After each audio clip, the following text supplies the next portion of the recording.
Hello guys, welcome back to another video. Epic Games just hosted Unreal Fest Seoul 2026, and during the event, they revealed some major news about UE6 that weren't discussed when the engine was first outlined at Unreal Fest Chicago. And interestingly, this wasn't your typical publicly promoted Epic livestream. The stream itself was actually unlisted, so a lot of Unreal Engine developers probably haven't even seen this presentation yet. I've been following the event since it's happened, and as far as I can tell, I'm the first one actually covering and breaking this all down, all the new information coming out of Seoul, and so there's a lot to talk about. And we got a much deeper look at the actual technology being built for Unreal Engine 6, including verse, scene graph, massive persistent multiplayer worlds, new networking technology, and how AI and MCP fit into the future of Unreal Engine 6 development. Tim Sweeney also took the stage and shared his latest vision for Unreal Engine 6 and the future of Fortnite and UEFN. And on top of that, Epic also confirmed Unreal Engine 5.9 that is officially in development. And so in this video, we're going to break down the biggest Unreal Engine announcements and see what's actually new since Unreal Fest Chicago and what this actually tells us about the future of Unreal Engine 6. And if you guys are new here to the channel, my name is SmartPoly and make all sorts of Unreal Engine news and content. Now before we continue, if you're trying to learn Unreal Engine 5 and actually build your own games, I want to quickly tell you about my Unreal Engine 5 courses, because one of the biggest problems with learning Unreal Engine is getting stuck watching hundreds of disconnected tutorials without ever knowing how everything actually comes together in a fully finished game. So that's exactly why I created these courses. Instead of just teaching individual Unreal Engine features, we actually build complete games from start to finish. If you're completely new, my UE5 beginners course walks you through building 4 different games while learning blueprints, user interface, AI, animation, weapons, game mechanics, and all the fundamentals you'll need to start creating games on your own. Then when you're ready to move up to more advanced development, you can learn how to build a complete multiplayer survival game with systems like multiplayer inventory, crafting, harvesting, base building, a open world map, and so much more. But if you're serious about learning Unreal Engine, the best value is my Unreal Engine 5 Masterclass bundle. It gives you access to all my courses and completed project files for one single price, so you can start with the fundamentals and work your way towards building much more advanced games. You can check out the UE5 Masterclass bundle and all of my courses using the link in the description below. And with that being said, let's go ahead and jump right back to the video. Alright, so let's go ahead and start with the biggest Unreal Engine 6 developments coming out from Unreal Fest Seoul, because Epic actually went much deeper in explaining how the engine is actually going to work. At the bottom, we still have Unreal Engine systems we're already familiar with: rendering, chaos, physics, animation, everything else. Epic continues to improve throughout Unreal Engine 5, but built on top of that is the new scene graph, followed by verse,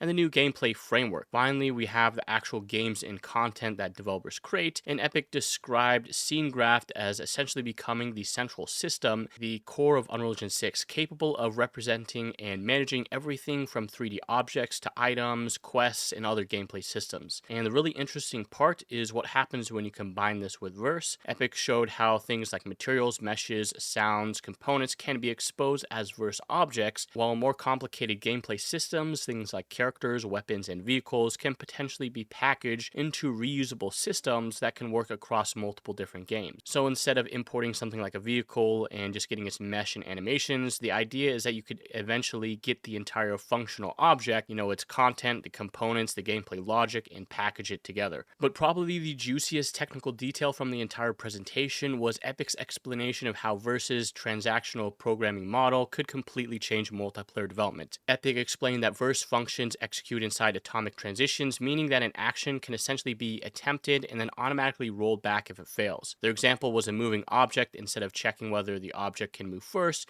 you can move it, perform the spatial query, and if a collision occurs, the entire transaction is cancelled as if the code never even executed. But with Unreal Engine 6, Epic is taking this much further. They revealed that UE6 has a distributed transactional memory system designed for large multiplayer worlds. If your game needs an object that's currently located on another server, the runtime can roll back the transaction, migrate that object between servers, and then automatically execute the transaction again while maintaining simulation consistency. And Epic specifically said that developers will no longer need to handle these situations directly. And this same technology extends into things like persistent game data. Another thing that they mentioned was the runtime can synchronize and save an entire state of game instances. They even gave the example that setting up persistent player data would eventually be as simple as defining a global map connecting a player and their save state. meaning for certain types of persistent data, Epic says there would be no need to build a separate database or coordinate schemes with a backend. And that's a pretty big deal if you're into building the type of huge persistent multiplayer game that Epic is targeting with UE6. However, I'm actually interested to see how, things like single player games, non-multiplayer games actually play out with UE6 as well. But of course, they didn't really go into that in the presentation. Now, all of this all ties into another huge goal for UE6, which is, again, something they mentioned before, which was portable content and gameplay systems.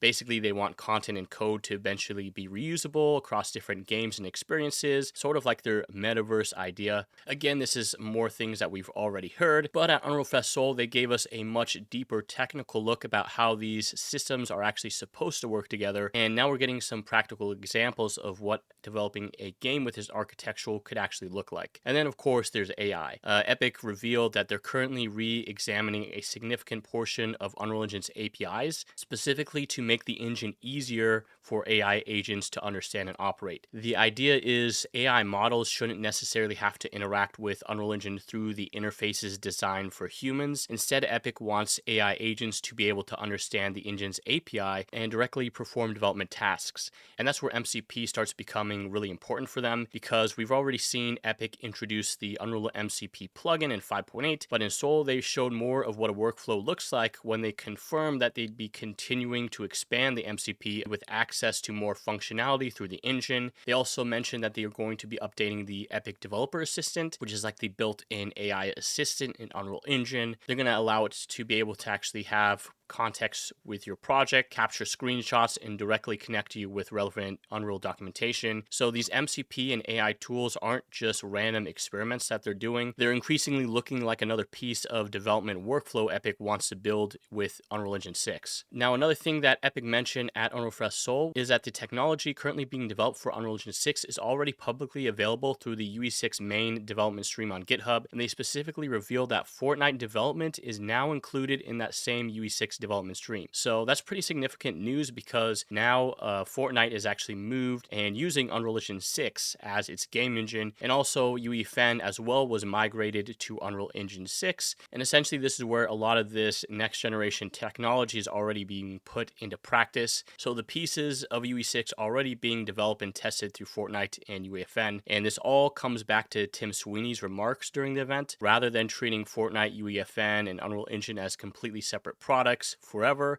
which I wouldn't mind myself, but Epic's plan, on the other hand, is to just bring these technologies together, merge them all into one. Another big announcement at Unreal Fest Seoul was Unreal Engine 5.9. They confirmed that Unreal Engine 5.9 is officially in development. Previously, Epic said that 5.8 was going to be the final major release of Unreal Engine 5. However, they did leave the door open for the possibility of a 5.9 if they needed one. And Epic actually gave us a few hints of what they're working toward with 5.9. And one of the biggest areas that they mentioned they're going to be continued working on is AI-assisted development. Big surprise. Epic says they're planning to expand the MCP functionality, introduced in Unreal Engine 5.8, giving AI agents more skills. So essentially this allows them to have, more different integrations with different systems, whether it's like landscape, blueprint, Niagara, particle effects, all different integrations. They're also, like I mentioned before, updating the Epic Developer Assistant, which is like the built-in AI assistant, but also they're adding the new generative AI workflow tools, which they mentioned they want to use as like a render pass. So basically you take what the viewport can see, like the blockout layer, and then you can feed it through some AI model and, generate and add snow on the ground, something like that. So the AI tools that we're getting right now in 5.8 appear to just be the beginning, and they didn't really mention anything else coming in 5.9, but I'm assuming they're going to have some sort of bug fixes. They've got to have some sort of features, move out of experimental at least, if 5.9 is going to be the last version. But that was everything that we got in the live stream. So overall, I think Unreal Fest Seoul gave us a much clearer picture where Unreal Engine is heading over the next few years. We're starting to see the actual architecture of UE6 take shape. Also, we're seeing that Fortnite and UEFN are now using Unreal Engine 6 moving forward. So it's going to be interesting to see how the performance of that all plays out and pans out. And at the same time, Unreal Engine 5 doesn't seem like it's finished either. With 5.9 officially in development, it's seeming like Epic is going to continue expanding and updating the engine. And personally, it doesn't seem like UE6 right now is focused on graphics. It sounds like it's more focused on a framework, changing the entire system of how the game engine operates. So yeah, I'd like to know you guys' thoughts on this down in the comments down below. What do you guys think about everything Epic showed at Unreal Fest Seoul? Are you excited for Unreal Engine 5.9? Are you even considering using Unreal Engine 6? Let me know down in the comments down below. But that's pretty much it for this video, so hope you guys enjoyed, and I'll see you guys in the next one. Tell you a little more about Unreal Engine 6. I mentioned that we would build the foundation for the future of gaming and bring greater connectivity on a larger scale than ever.